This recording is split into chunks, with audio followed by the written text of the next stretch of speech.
What's going on, everybody? Stubbs here from Retro Handhelds. I have a new one for you today. So this one is the MagicX XU10 sold by PowKiddy. This is an RK3326S device, much like the R36S. So which one's better? I'm going to do a quick review. It's interesting, but there's been a wave of these new vertical devices lately. Is this worth your money? Well, let's hop in. All right, MagicX. So supposedly this is a friend of PowKiddy's. This one came in Twilight Purple, and PowKiddy did them a solid and said, we'll sell it on our website. Ooh, I like that colorway. Ooh. Plastic feels high quality. It's matte. Front-firing speaker. That D-pad's very interesting. Look at that. It's separated, kind of like a PlayStation D-pad. Face buttons feel good. Not too different from the RGB20S. Rubber membrane start and select. Nothing wrong there. You have two switch-style sticks here that are very close together, but that might work out in our favor for ergonomics. Recessed into the shell. I always like that. No I/O on the bottom here, but it does have some bump outs. 3.5-inch display here, OCA laminated, 640 by 480. Volume up, down, G button on the right, so that's maybe some sort of function. 3.5 headphone out, a micro SD card slot here, rocking a CPI. 64 gig is the one that I got. Other side, no other side, so you could add another micro SD card. On the top, we have an OTG and a power source for USB-C. They're right next to each other. And oh man, they once again did this straight L1, R1, L2, R2 buttons. Not sloped,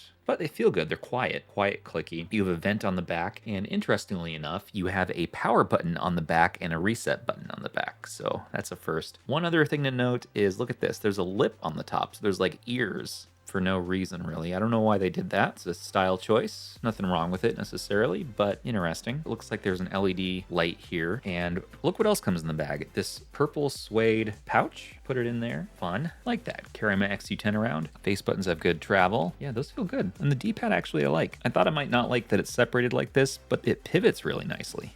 Not too bad. Full instruction manual, got your USB-C cord, and they actually have it come with the screen protector. This is becoming more rare these days. I think we got it. And there's the MagicX. Takes a little while to boot up.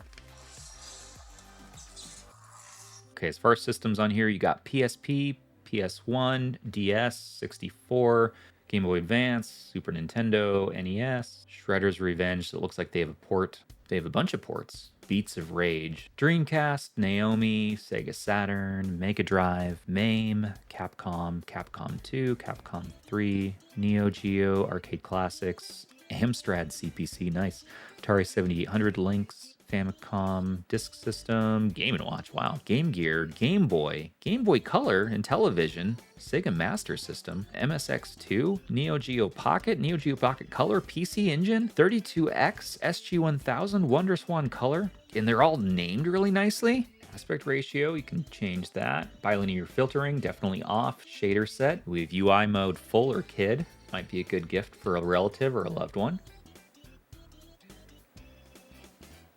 Okay, we get full range of motion on both sticks. L3 and R3 are clickable, that's great.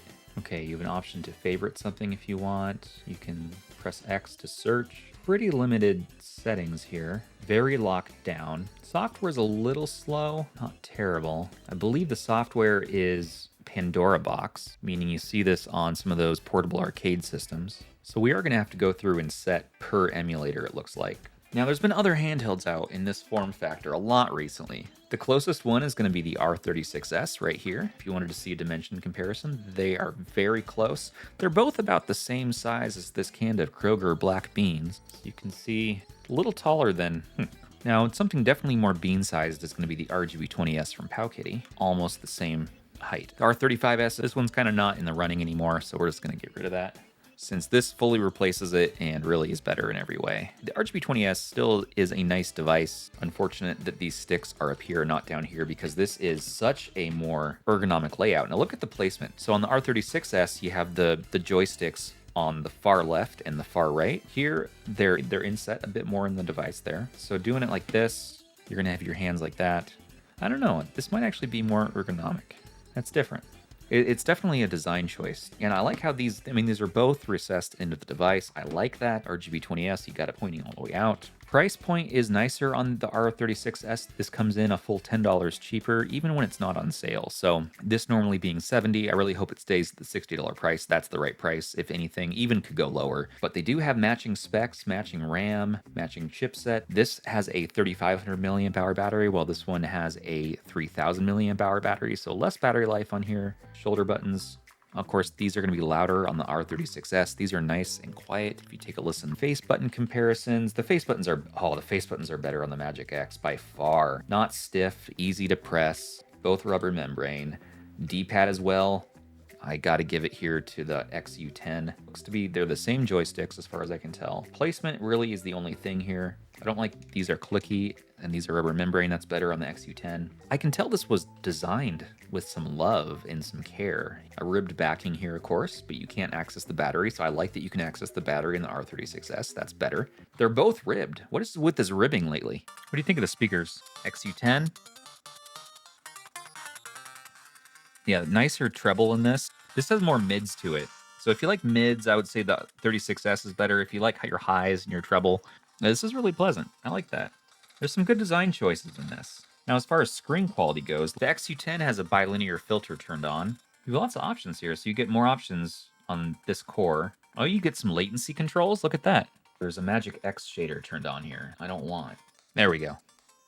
The 36S does have the more vibrant display by just a little bit more saturated, a bit better contrast. Colors pop a bit more, but the XU10 has a brighter display. All right, here we go. Each are on their brightest setting. 36S gets a little bit brighter, and still the colors are more rich. Just a bit.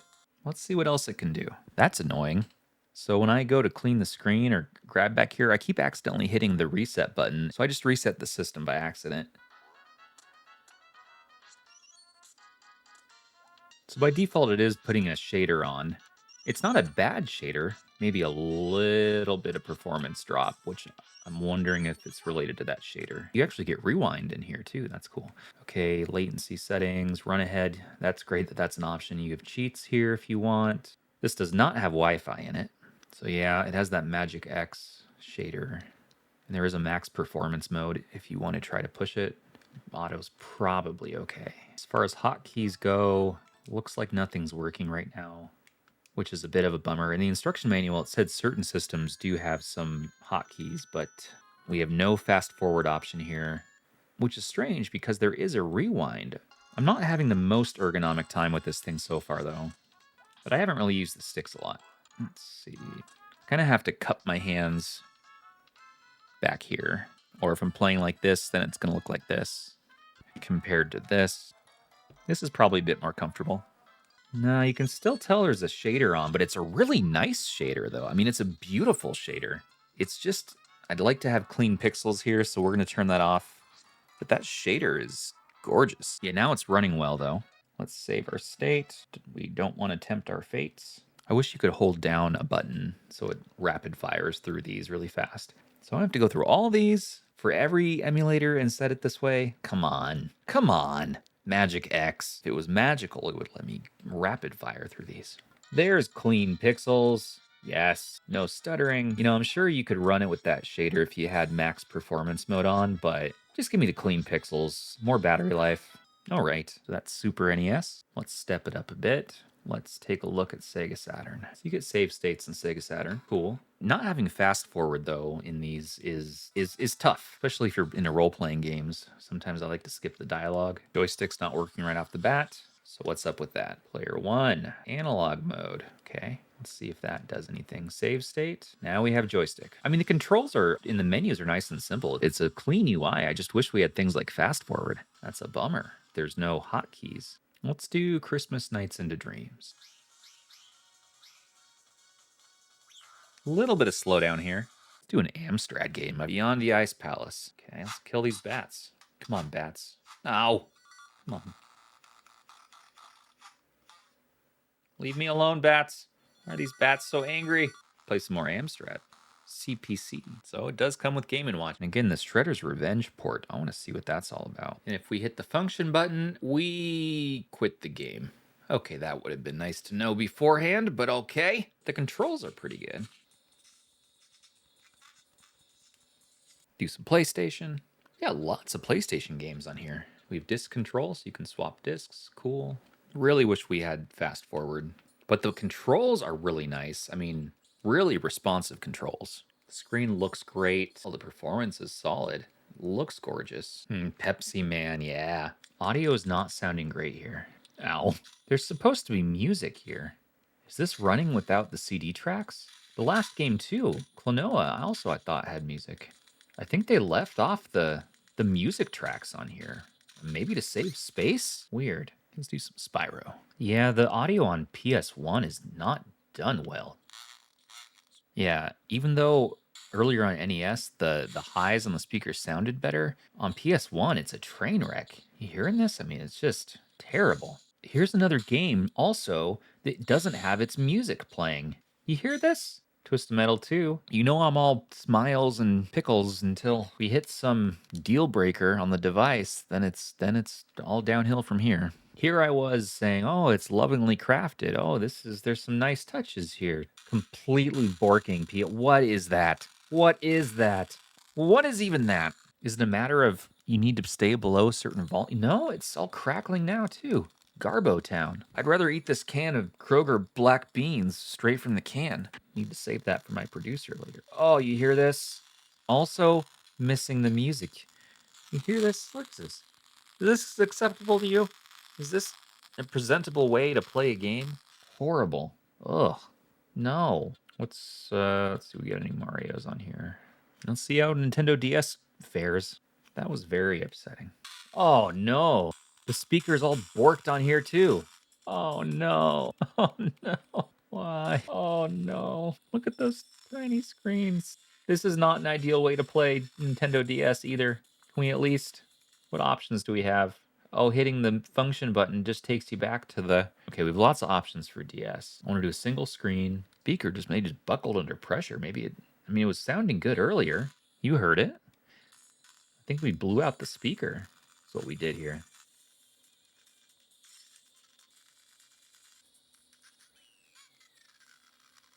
That was okay. Let's try N64. Good list of games. I'll play a Kirby game. Oh no. You know, speaker's just jacked on here.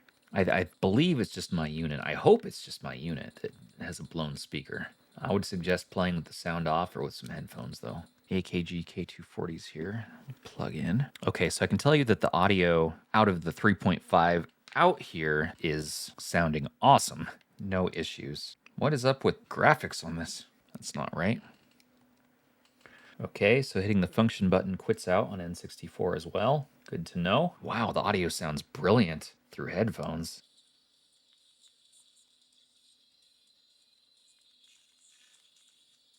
Seems to be running full speed here.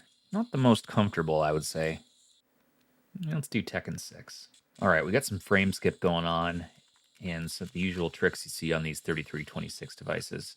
I really don't see a benefit from the 3326S over the 3326 itself. Rumor is it's 0.1 megahertz better. God, that distorted audio is just a bummer. Nah, it feels fluid though. I mean, it feels good. Yeah, the controls though are really good. Bummer about the speaker QA issue. God of War. It's running fine. Sounds like crap. Some visual glitches. Frame skip tricks. All right, this is meh. Well, what do you guys think? The MagicX XU10 is an interesting take on the RK3326S. It left me wanting a bit. Yeah, it did some things right. I don't think the sticks being inlaid like this is the best. I did get some hand cramping. I do like the D-pad a lot. Feels good. The face buttons felt great. The back buttons feel good. Having the power button and the reset in the back really is a deal breaker. I don't like that. My speaker is blown out. It worked at first and sounded good, and somewhere in testing here it is blown out, and now everything sounds pretty awful. Luckily, having a 3.5 out means I can plug in some headphones and it's gonna sound great still. I don't like this random cat ears on the top. It got unusually hot on some games, especially the Shredder's Revenge port. The sticks were okay. Some weird control issues here and there. Not having a consistent experience using the G button here for function to get into the settings. Sometimes the emulators will quit out. I don't like how in the software you have to configure bilinear filtering and other shaders per emulator, so I need to go through and do that for all of them, and I didn't notice performance increase above the usual 3326. The choice to remove music from PlayStation games, I'm not sure if that's a setting in the emulator that's like that, or if just the ROMs on the SD card have chosen to remove those. If so, that's an easy fix. You put your own games on. But I'm left underwhelmed. At the end of the day, the price is too darn high. $70 as the regular price is way too much for this. It's embarrassing coming in at that price point when you can get the R36S, a better experience generally beyond the buttons, for much less, for $50 and below. Around the same price point, you could get the RGB20S, which really everything else about it besides the stick placement, you're going to get a better experience. It needs some custom firmware. It gets too warm for a 3326. That and having a smaller battery. All in all, I'm ho-hum on it. It's okay. I recommend the 36S over it. Just get it out of my face. I want to talk about buttered sausage. And how do we turn the thing off? Shut down system. MagicX, almost. Lower that price point. If you're going to include ROMs with your systems, nice job giving us an organized ROM list, very clean. We're going to have to fix PS1. Whether it's the ROMs or the settings, we can't change those settings. If we need a more open software experience, while you're at it, go ahead and make those sloped so they're more ergonomic. And in your future revision, maybe bump these sticks out just a little bit. I don't think this is it. I don't think this is it. Not e-waste, but not great. I want to know your thoughts, not only in the comments below, but come chat in our Discord. We have an active group in there, and it's a great place to share your thoughts and get some help on devices like these. It is discord.gg/retro handhelds. Find it in our description below. But until the next time, thank you so much for watching. This has been Stubbs, and as always, take care of your handhelds and each other.